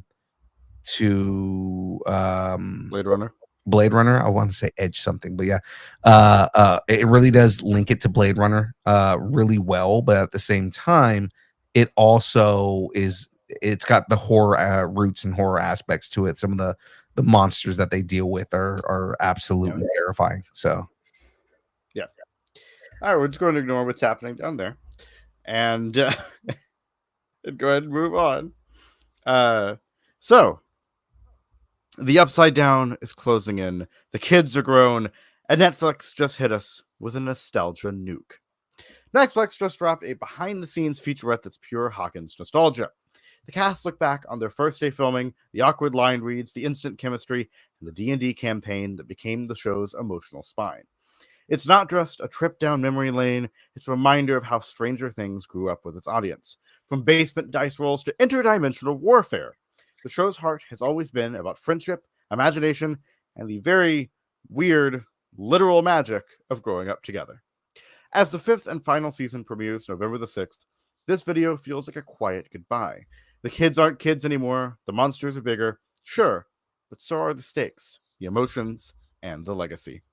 So with the final season looming, will Stranger Things stick the landing or roll a nat one on emotional closure? Before we jump into Stranger Things, Jen had dropped in the middle of the alien thing. Did you have anything you wanted to add to the alien conversation, Jen? No, I'm good. Okay, so let's jump into the Stranger Things here. Jen, go ahead before your internet like completely screws you and throws you out again. So here's the thing: we're on the same internet. Yeah, we're on the same internet. I'm on this. I don't know what is happening with her. I don't know. Have I been okay this whole time? Like, has this been great? You're, okay, then. You're just hogging all the internet, is what it is. You do. I'm not doing anything. Did I catch up yet? I just can't win tonight. Yep, I'm good. Okay. I'm gonna watch Stranger Things, but only after it's over. Oh, come on. So I haven't seen it either. What? I know it's shocking for who I am. What? Yeah. The whole show So D&D. I How? understand this. I didn't know that until like season 3 happened. I was like, oh shit, this is about D&D. It's literally the opening scene of the show is them playing D&D. I didn't know this, okay? And the Dufflers made a point of the show being about D&D. Yeah. Every villain in the show is named after a D&D. Yeah, again, I know that now. And God, you guys. By the time he was old enough to watch it, it was already in like season 3 or 4. Yeah, and he wasn't super into D&D then. Yeah. Like not super into D&D then. God, you guys are killing me. All right, I'm excited for this. It almost feels like there is a lot of broken anticipation with the way that they cut the season up, even though it's all happening at the end of the year. I mean, like, still, it's like, oh my God, okay, I'm gonna get part of it in November, part of it in December, and then finally get the 2-part finale after New Year's. And it's like, God, I don't want to wait for all of that. I just want to watch the show because it's so good, and I want to see where it ends. They left it at another cliffhanger at the end of last season, and it's supposed to be a 2-year time jump from the last season to now because of the pandemic and not being able to film everything and whatnot. Like, I'm so excited to see where this goes and how this ends. Does it end? Like, is this just the end of this chapter with these characters? The Dufflers have been talking about wanting to do spin-off series. So it's like, how do you do a spin-off series on this? Like, do you go into some of the other characters, the telekinetic characters that are dealt with around 11, because we've met and dealt with more of those characters as seasons have gone on. Do we see them in college and they have different lives? Do we see their kids and now they're dealing with the upside down in like the 90s or like the 2000s? Like, I really want to see more of this of this franchise, but not with these characters anymore unless they're legacy characters. And of course, What the if sequel will Dark be called Even Angel- Stranger Things. Sorry. I was gonna say, or Perfect Stranger Things. Is Balthazar? Yes, her cousin shows up. No, I was gonna say, what if Dark Angel is in the same universe and that's like just the 90s version of it? Right. Oh man. Oh, that would be cool too. I'm like, Wouldn't that be funny? I would also like to see another show, like them explain that another show is the legacy of this and something like that. Like, hey, the entire time this was just a prequel for another show that you love, and it gives you an excuse to go watch another show. Like, I would also love that, but I mean, like, it really would. But I mean, like, yeah, I'm excited for more of this. I mean, I love Stranger Things to begin with, and I would love to see. I'm excited to see, not love to see. I'm excited to see where the conclusion for the series goes. Do they stop? Do they stop one? I'm trying to remember his name right now. The main villain. Vecna. Well, Vecna is his D&D character, but I'm trying to remember his name. Like, are they able to stop him? Do they pull a resurrection to kill Vecna? Oh, Like, there you go. Do they do the D&D game story lore in order to defeat Vecna? Yeah. There you go. No, get that sword. That's probably exactly what's going to happen. You just ruined this for everyone. Well, again, I have seen the idea that, again, I haven't watched the show, so I don't know, that the whole, like, all the magical stuff that's been happening, that it's all just a D&D campaign.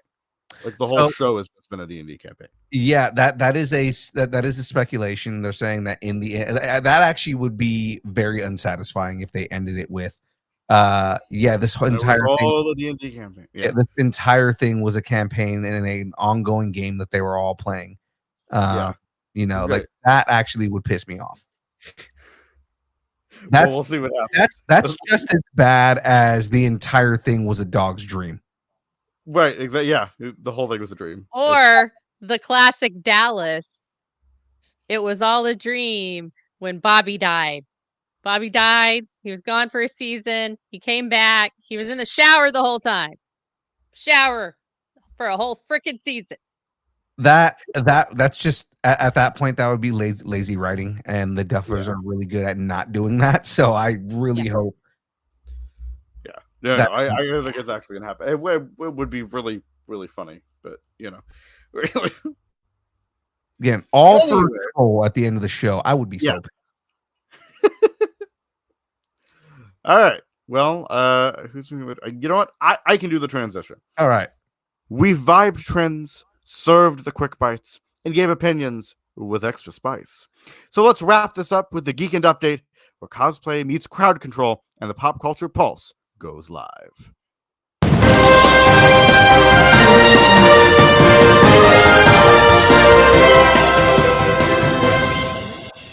Well, ladies and gentlemen, it's coming. We're almost there.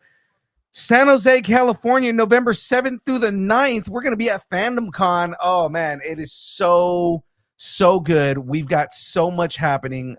This show is shaping up to be something absolutely massive.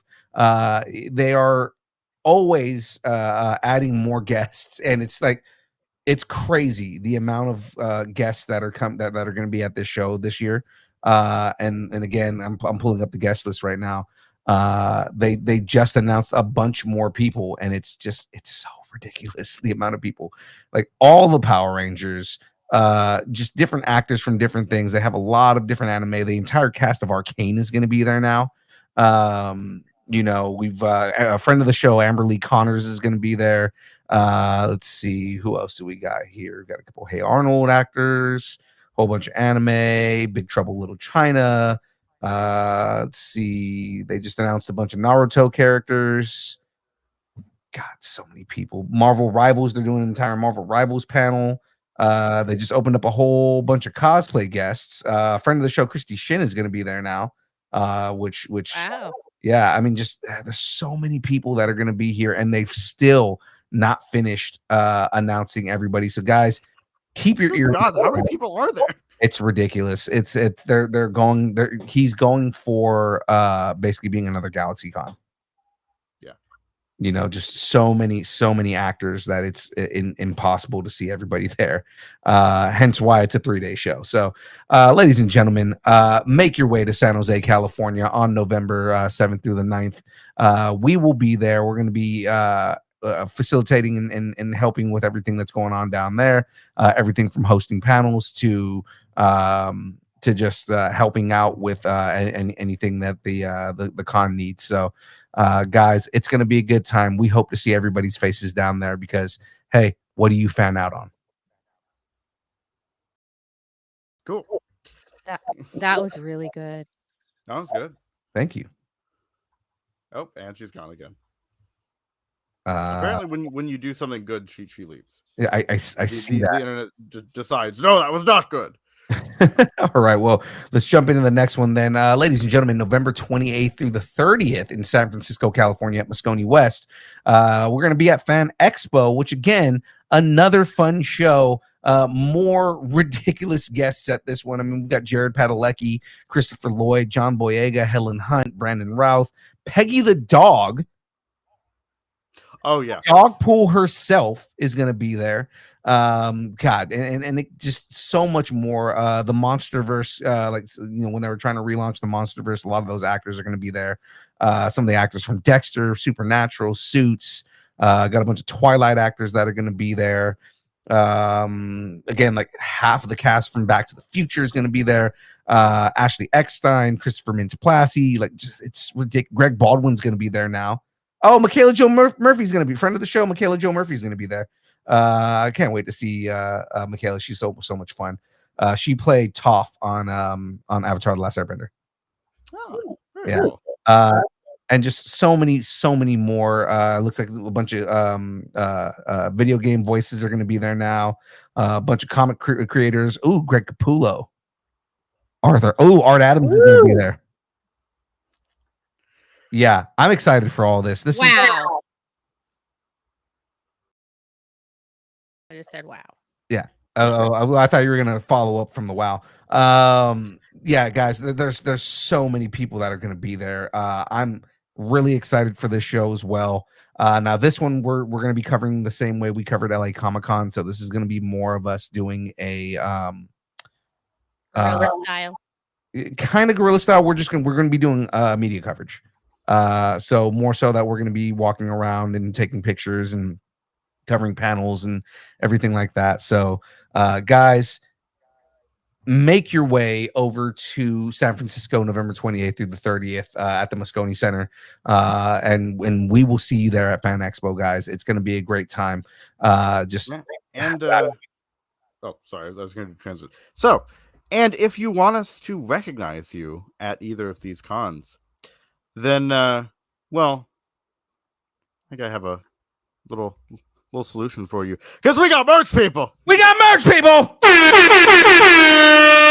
That's right. We got merch, people, and so can you. If you are interested in getting merch for Distance Nerding, all you got to do is DM us on your social media of choice. We are on all of them, so you will find us at Distance Nerding. We'll get you get us your size, or tell us what your size is. We'll get your shirt reserved. $20 if you're local to the Sacramento area, $25 if we got to ship it to you. It's going to be due to tariffs and the state of Florida being Florida man. Florida is $50. Yeah, sorry, I don't make the rules. Yeah, that's. And if you keep being Florida, we will raise it to 60. Yeah, exactly. If you keep Floridating, and you know what, I'm extending that to Texas as well. Sorry, Texans. Yeah. But I'm extending that to Texas as well. Stop Tehahi. Yeah, Right. exactly. Only parts of Texas. Yeah.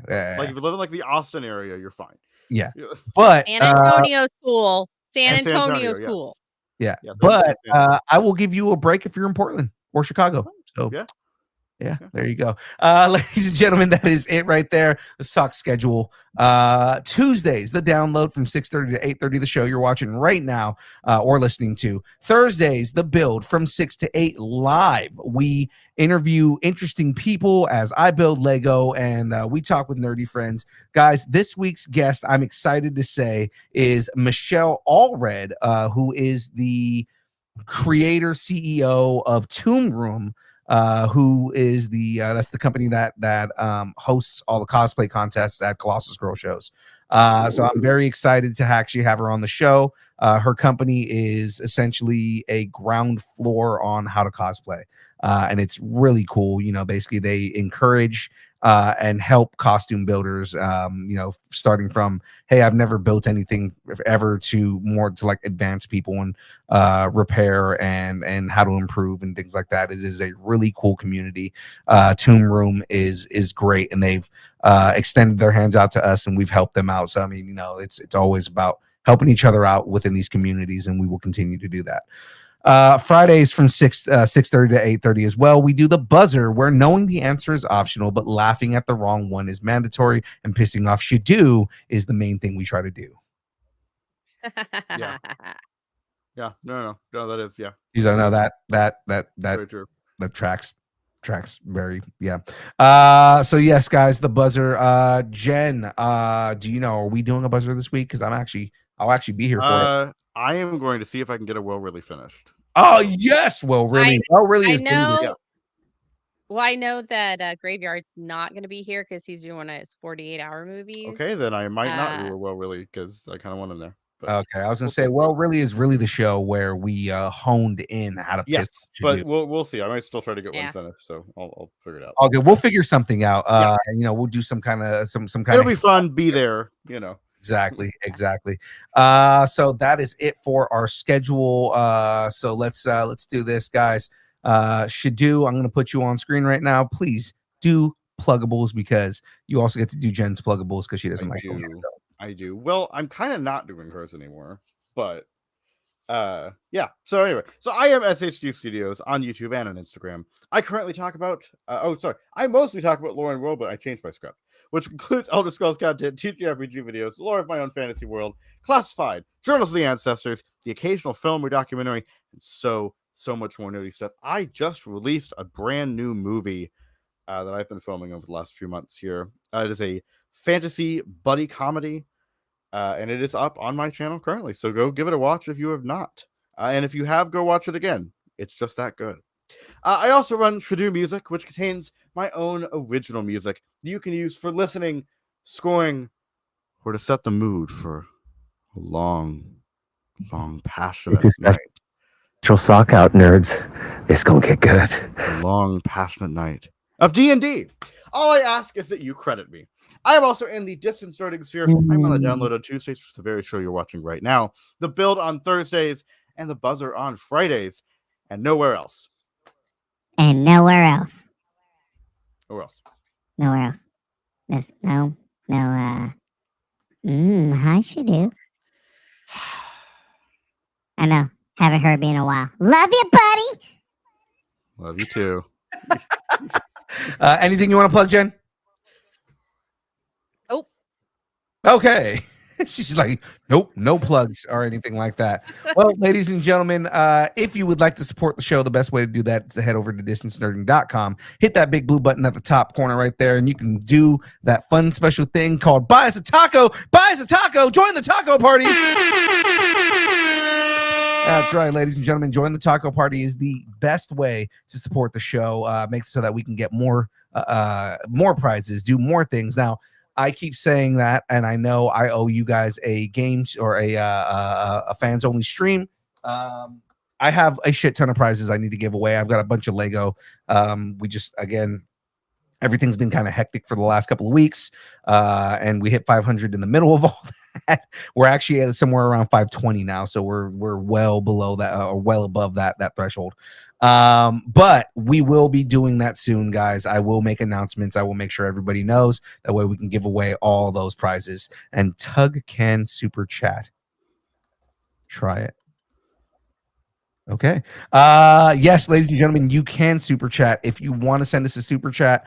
Matter of fact, if you send us a super chat, that is just more reason for me to give you more chances. I will give you 10 chances. 10 I'm going to announce that at the beginning of next week's show, but I will give you 10 rules if you super chat, just because there's a lot involved in super chat. Once again, this is pay to win. So at that point, it is super chat before I get kicked off the internet again. Right? Yes. Super chat to keep Fray here. Make a sacrifice to the internet gods. Super chatting is like when you have to clap in order for a fairy to keep its wings. Right, but if you super chat, then you don't kill a Fray's internet. So, so ladies and gentlemen, that is that right there. Let me put that up. I'm sorry. Ladies and gentlemen, have something you want to discuss. Tell us what you're nerding out on and connect with us on all the social media places. Instagram, Facebook, Twitter. I guess we're still on Twitter for the time being. Twitch, TikTok, Threads, YouTube, Blue Sky, Discord, MySpace, Vine, GeoCities, Friendster, Second Life, AIM, Farmers Only, Christian Mingle, OnlyFans. It's only pictures of Aaron Watson's feet and Mandels, the beard, John Mez's glasses, judging you because they're judgy. And of course, everything do for money because... And of course, also if you're into it, it is also me being accidentally sexist. So yes, you will get the extra behind the scenes features of SHDU being accidentally sexist. Of SHDU being sexist, betraying my feminism, and anti-feminist. Of course, you can follow us on all the social media places at Distance Nerding. Of course, ladies and gentlemen, if you would like to send us an email, you can send us an email at distancenerding at AOL.com, and we will read it live on air. Now is your chance. Send us an email. Make it known. Let us know what you enjoy about us, because I want to read it out loud. I want to tell the entire world. And again, if you want to tell us how much you enjoy us, how much you hate us, anything, tell us. Why are you stretching this? Because I want people to send emails. That's really what it is. I know you do, but we got a super sticker. Hold on, because I'm on the wrong page. Did yes from Fray Girl. Yes. Hey. I wanted to see if it would work. And everybody else was being like all argumentative. So I yeah. just did it. And it is. So hold on. I've got to go to my list and write down Jen for 10 points. I don't want 10. I don't want any points. But We don't need but anything. okay. Yeah, we don't. Yeah, we really She's we still We don't want to be super in chatted. this. We need someone else to win this. She's still super chatted. So that's the rule. Them's the rule. Oh, fine. Okay, fine. Like if we win anything, we're gonna give it to someone else. Okay, we're gonna just give There it. you Back. go. That's fine. That's even more reason. And Jen already has 1 point, so now she's got 11. There we go. Anyway, Yeah. Now, Anyway. I was just gonna say. So if Jen wins, that means I send it to Sandra Betty, so that Bruce. Yeah, that's right. Sandra just said, Fair "Give enough. me the points." Yeah, Yeah. just Fair do enough. that. Yeah. Send So it then, there. so then we'll anyway, just, so That's what it of is. course, thanks, and keep nerding together. that's We're right. not there yet. No, we are. We are. Yeah, we are. Are we? Okay, yay! Right. Thanks and keep nerding together. Bruce, listen, Bruce. buddy, if you watched any of this, I apologize. so 'cause It's a sorry. mess. It's a hot Yeah. mess, but you need to go to sleep. You should have been asleep 30 minutes ago, baby. Baby. Little baby. You Wasn't should even be a hot asleep. mess. It was just a Bruce? plain old mess. We need you to go sleep, baby. It was Baby, go to absolutely sleep. mess. It's terrible. Yeah. Well, ladies and gentlemen, that's it from us. I'm going to say it one more time. Thanks and keep nerding together. We will see everybody on Thursday with Michelle Allred from Tomb Room. Again, until then, we'll see everybody later. Night, guys. Bye. Distance nerding.